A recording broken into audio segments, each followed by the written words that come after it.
Now, the trial of a Dutch anti-Islam MP, Geert Wilders, has opened in the Netherlands today. Wilders himself is not attending the trial, which will focus mainly on some comments he made back in 2014 about there being too many Moroccans living in the Netherlands.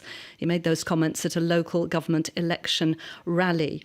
Now, is that hate speech or is it the expression of free speech? It's a thorny issue in the Netherlands, which we're going to discuss with our guest on Paris Live PM today, Famke Krumbmüller. Welcome. Thanks for coming in. Thank you.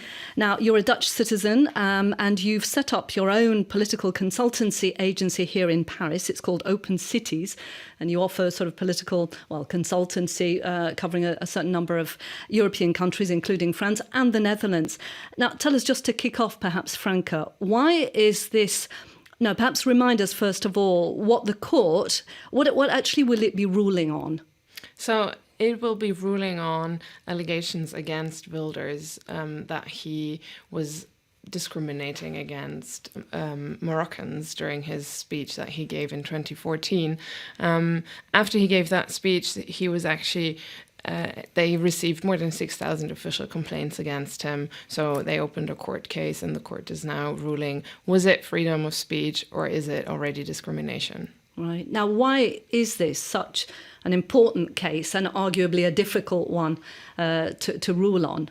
I think what's really important in this case is that it will answer a more general question about how far are politicians allowed to go when they make comments. To what extent are they subject to freedom of speech, and at what point does discrimination start, and at what point are they making illegal comments? And the importance here is that it will not only concern Wilders as a politician, but all Dutch politicians in the future. Do you know, how does the law stand at the moment? I mean, is there a different law for what you can say as a politician in terms of hate speech and what you can say as an individual who decides to stand on a soapbox and start, mouthing off against Right. Muslims? Well, no, there is not. So Wilders says this is freedom of speech, and he's condemning this trial because he says it's a politicized trial. And the fact that the Netherlands is having this type of trial means it's become a dictatorship, as he said, rather than a democracy where you're allowed to talk freely. The real question is, at what point is there discrimination? And actually, he was already facing trial in 2011, right. where he was acquitted. Nothing happened, but they think that this time it might be different, because last time he was talking against Islam as a religion in general, and this time he specifically attacked Moroccans, which is discrimination. Right, yeah, it's an interesting distinction. We have a similar one here in France. We had all of that with the Charlie Hebdo cartoons and everything. Are you targeting Muslims specifically, or are you targeting Islam as a religion? It's a divide here as well. Now, Geert Wilders himself is not appearing in court. I think he said that the trial is a travesty aimed at, as you've just mentioned, kind of silencing him ahead of elections, where he's going to be running neck and neck, I think, with the current Prime Minister Mark Rutte's Liberal Party. Perhaps he has a point. Well, I think what he's trying to do is actually increase publicity for himself and his own party by not appearing. He's trying to make his point that this is a completely politicized trial, that it shouldn't happen in front of courts, it should happen in parliament, it should be a political discussion rather than a judicial discussion. That's his argument. He might also be hoping for the judge to summon him, and then he would get even more publicity. So far that hasn't been done, right? No, and it's unlikely that he will do so. Right. Why would he not? Because he would create that type of publicity that Wilders is probably hoping for. Yeah, I mean, he is indeed a very good publicist. We've seen him. Now, perhaps a word, because you are Dutch. Wilders has referred to Moroccans as being a problem. What is the sort of size of the North African community in Holland? Well, it's important, but I guess it's not more important than in neighboring countries, for example, Belgium. What he's trying to do, like a lot of populist politicians, is try and find a scapegoat to a certain extent on which you can blame everything that goes wrong. Problems that society has or is unsatisfied with.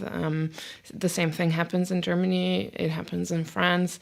It's just a very populist, easy way of talking against immigration and against social problems and things like that. So. Again, we have, I'm not making a direct comparison with Marine Le Pen, but we have an FN, a National Front far-right party who, again, has, often decided to make migrants responsible for all the country's ills. Is that the same thing? Is it? I mean, is unemployment high in the Netherlands? It's not that high, but people are, I guess, like they are a lot in the neighboring countries, are afraid of the consequences of immigration. There is an anti-EU sentiment, so he's riding that wave of anti-EU, anti-migration, anti-Islam, extremely populist attitude to these things, trying to get all the voters that are dissatisfied essentially with the current politics. What kind of support base does he have? How many people are really backing Geert Wilders? I mean, currently, actually, his party is as popular as the Prime Minister's party, and he has been much more popular over the past few months. Actually, it has dropped a little bit because migration has gone back. Has gone back down a bit. Yes, exactly. Less refugees have arrived over the past few months in the Netherlands, and so it's like in other countries, he's collecting all the votes of everybody on the left and on the right that is dissatisfied with politics in general or with the political elite. Now, does he get any support from people who indeed back freedom of expression, or is it really people who are against, support an anti-immigration policy, or is he also appealing to people who defend freedom of expression, which of course is a big thing in the Netherlands? I'm not sure, because I guess a lot of people that defend freedom of expression, also defend other values, which he clearly does not defend.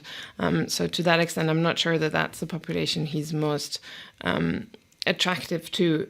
But in general, I guess he's appealing to anyone who wants to voice dissatisfaction and agrees with what he's saying and agrees with the fact that it should be said out aloud and, should not be banned from political discourse or from public discourse. Right. Now, the comments that he made, which is now on trial for, as it were, date back to March 2014. A lot has happened during that time. We've had the so-called migrant crisis. We've had this 1 million asylum seekers going into Germany in particular, but also in other countries. As you say, the Netherlands has taken some. We've had a certain number coming into France, but there has been anti-migrant sentiment growing. Has Wilders been able to really tap into that since 2014? Yes, he is, and he has always been, because he actually adapts his political discourse to whatever is the issue at stake currently. So that's how he has moved from anti-Islam to anti-EU, and now again back, let's say, to anti-immigration more generally. So he always capitalizes on current dissatisfaction. Right. Now, to what extent do you think that this trial will be affected by what's happening elsewhere in Europe, or is this still very much just a Netherlands issue? I think I'd put it the other way around. It's probably not affected by what's happening elsewhere, but it might in the future affect what's happening elsewhere.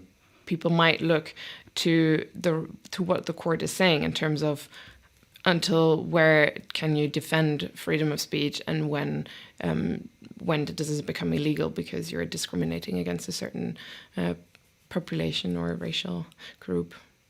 Do you have any idea how the decision might go? I mean, it's a tricky one, but obviously there's quite a lot riding on it, right? Right. So the most extreme case, or the maximum that he could get, would be a 2-year prison sentence, which is highly unlikely. Alternatively, he will have to pay a fee or do social work.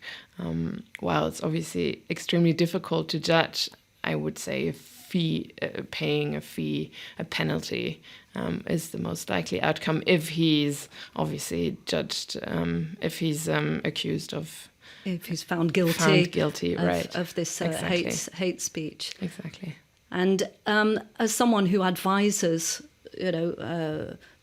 on political situation in Europe through your consultancy. What are you sort of advising people in terms of going into the Netherlands or investing in the Netherlands or dealing with the Netherlands? I mean, do you think this really, that the PVV really is a force to be reckoned with, Wilders' party? I mean, what's interesting in the Netherlands is that it has one of the most representative democracies in the world. So it has a very fragmented political system, and it will always, be unstable politically, relatively speaking, compared to other European countries. That's all we've got time for. Thank you very much, Famke Krumbmüller.